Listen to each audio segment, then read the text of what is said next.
اعوذ باللہ من الشیطان الرجیم بسم اللہ الرحمن الرحیم سبحانک لا علم لنا الا ما علمتنا انک انت العلیم الحکیم۔ وارث ہونے والے حمل کی میراث کا بیان۔ حمل کے لغوی معنی اٹھانے کے آتے ہیں، اور پیٹ میں ہو یا ہاتھوں میں ہو، اور اصطلاح میں جنین جس کو عربی میں کہتے ہیں، عورت کے رحم میں بچہ دانی میں جو بچہ موجود ہوتا ہے اس کو حمل کہتے ہیں۔ اس کے وارث ہونے کے لیے مسئلہ یہ ہے کہ وہ یا قریب الولادت ہوگا یا بعید الولادت ہوگا۔ اگر وہ قریب الولادت ہے تو سب ورثاء اس بات پر رضامند ہو جائے کہ اس کے پیدائش تک ترکے کی تقسیم ملتوی کی جائے تو یہ سب سے بہتر طریقہ ہے، اس لیے کہ پھر مسئلے کو حتمی شکل دی جا سکے گی اور یہ بات واضح ہو جائے گی کہ یہ حمل لڑکا پیدا ہوا یا لڑکی پیدا ہوئی یا مردہ پیدا ہو گیا یا زندہ پیدا ہو گیا یا ایک پیدا ہو گیا یا متعدد پیدا ہو گیا۔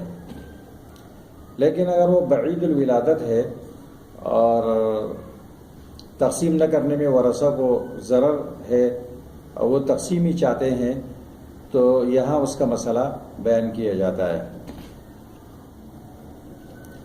حمل کے وارث ہونے کے لیے دو شرطیں ہیں۔ ایک شرط یہ ہے کہ مورث کے وفات کے وقت وہ ماں کے پیٹ میں موجود ہو، اور نمبر دو شرط یہ ہے کہ وہ زندہ پیدا ہو جائے۔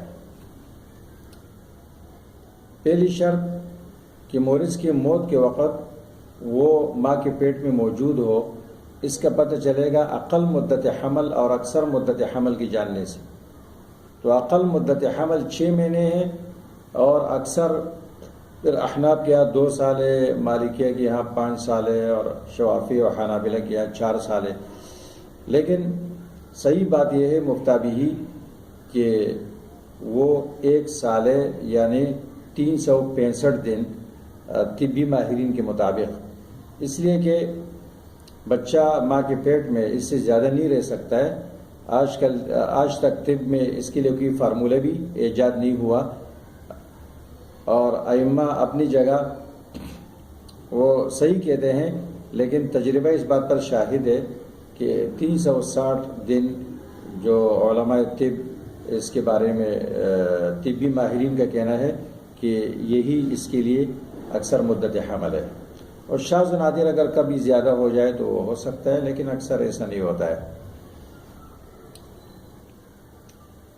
اور یہ زندہ پیدا ہو تو اگر پیدا ہوتے ہوتے مر جائے تو اگر اکثر نکلا ہو تو یہ، اور اس وقت زندہ ہو تو یہ زندہ شمار کیا جائے گا، کیونکہ اکثر کے لیے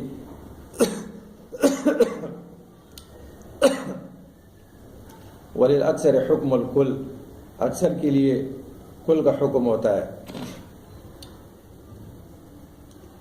ہر ایسی حرکت کہ جو اس کی زندگی پر دلالت کرے اس کو زندہ شمار کیا جائے گا۔ مثلا وہ چھینک مارے یا ہاتھ پیر ہلائے یا وہ چیخے، کیونکہ حدیث میں آتا ہے اذا سہل المولود ورثہ، جب بچہ پیدا ہونے کے بعد چیختا ہے، روتا ہے، اور اس کے بعد وہ مر جائے تو ورثہ وہ میراث پہ لے گا، وصلی علیہ، اگر وہ مر گیا تو اس پر جنازے کی نماز بھی پڑھی جائے گی۔ اگر اس میں اختلاف ہو جائے تو پھر جو ماہر طب ڈاکٹر ان سے مدد حاصل کی جائے، یا جنہوں نے ولادت دیکھا ہے وہ بھی اس بارے میں مدد کر سکتے ہیں۔ تو یہ 2 شرطیں ہیں۔ کل احوال حمل کے 5 ہے، نہ اس سے کم ہو سکتے ہیں نہ زیادہ ہو سکتے ہیں۔ پہلی صورت یہ ہے کہ حمل کسی حالت میں بھی وارث نہ ہو سکتا ہو، خواہ لڑکا ہو خواہ لڑکی ہو۔ دوسری صورت یہ ہے کہ وہ ایک تقدیر پر تو وارث ہو سکتا ہو، دوسری پر نہ ہو سکتا ہو۔ لڑکا ہو تو ہو سکتا ہو، لڑکی ہو تو نہ ہو سکتی ہو، یا لڑکی ہو تو ہو سکتی ہو، لڑکا ہو تو نہ ہو سکتا ہو۔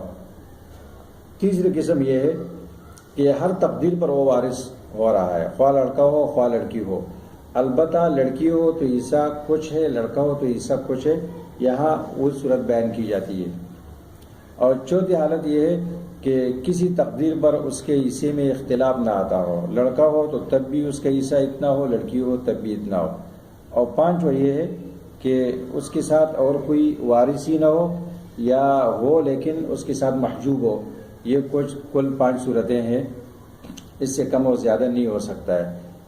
یہاں وہ صورت بیان کی جاتی ہے کہ وہ لڑکا ہو تو تب بھی وارث ہو سکتا ہو، لڑکی ہو تب بھی وارث ہو سکتی ہو۔ البتہ لڑکا ہو تو حصہ کچھ ہو، لڑکی ہو تو حصہ کچھ ہو۔ حمل کے لیے ایک لڑکے یا ایک لڑکی کی حصہ موقوف رکھا جائے گا، کیونکہ اکثر اور اغلب ایک لڑکا یا ایک لڑکی پیدا ہوتا ہے، اس سے متعدد شاذ و نادر پیدا ہوتے ہیں۔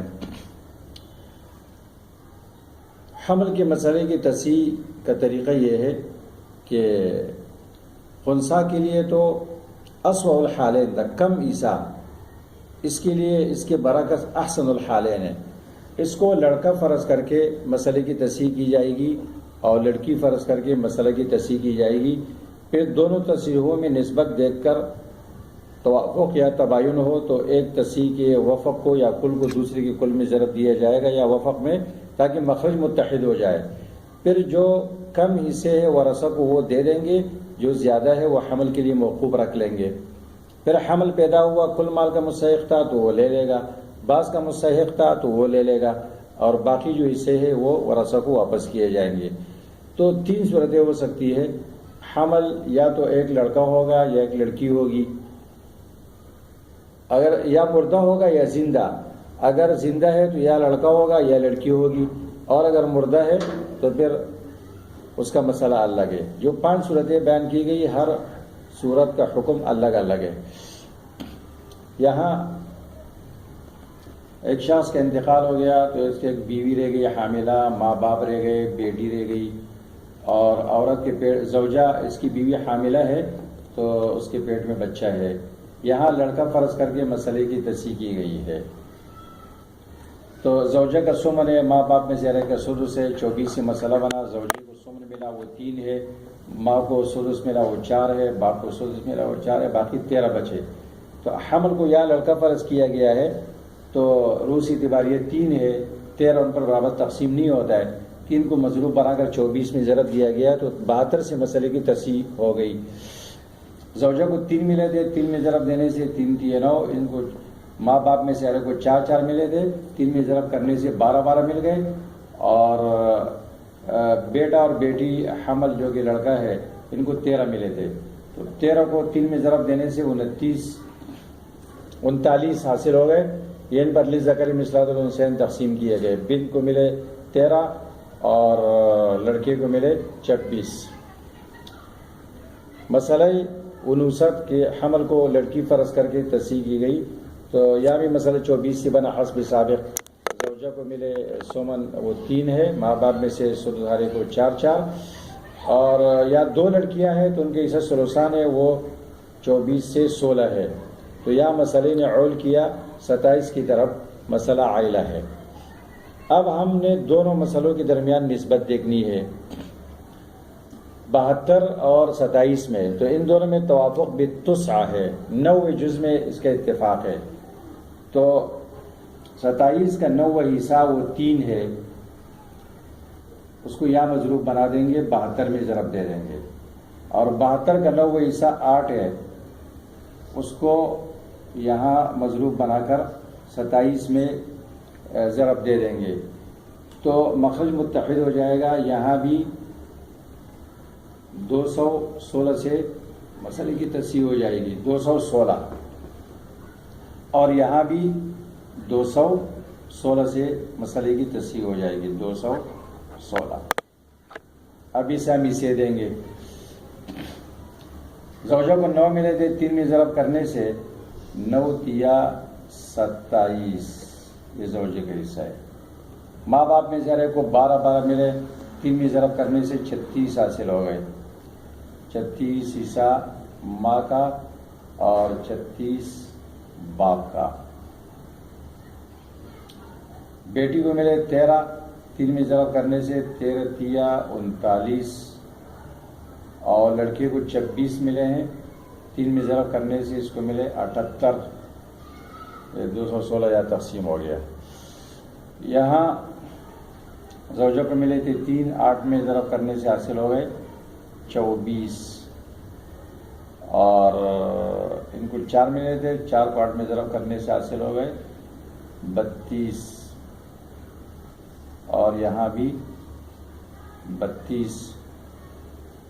بن کو 8 ملے تھے، 8 کو 8 میں ضرب کرنے سے 8 8 64، اور یہاں بھی 8 8 64 اس کو مل گئے۔ اب زوجہ کو یہاں 24 ملے، 59 میں اوپر 27، تو کم اسے 24 دے دیں گے اور اس کے حصے سے موقوف کر لیں گے 3 حصوں کو، 24 25 26 27، تو 3 حصے یہ موقوف ہو گئے حمل کے لیے۔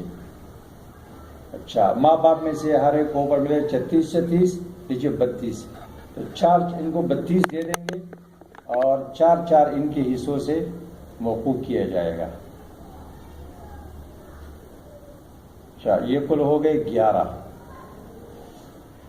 اور 11 کے ساتھ جو حمل کے حصے ہیں 78، اس کو جمع کریں گے 78، تو یہ ہو گیا 79، یہ حمل کے لیے موقوف ہو گیا۔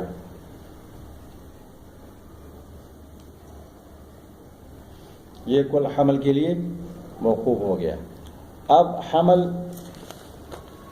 یا لڑکا پیدا ہوگا یا لڑکی یا مردہ۔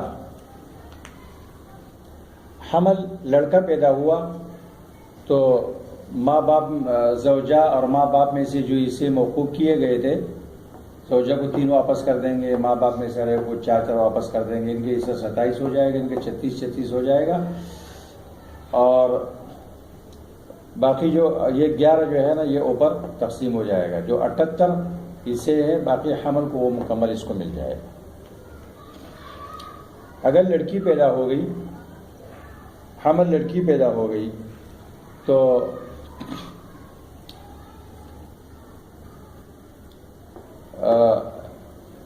نواسی حصے جو یہاں پر موقوف ہے حمل کے لیے، اس سے 25 حصے نکال کے 39 کے ساتھ جمع کر دیں گے، 25 جمع 39 یہ 64 ہو جائیں گے، اور اس سے جو 25 ہم نکالیں گے تو 64 باقی رہ جائیں گے، وہ حمل کو دے دیں گے، اور جو 25 ہے باقی رہ گئے وہ لڑکی کے 39 کے ساتھ ملا کر اس کے حصہ بھی 64 ہو جائے گا۔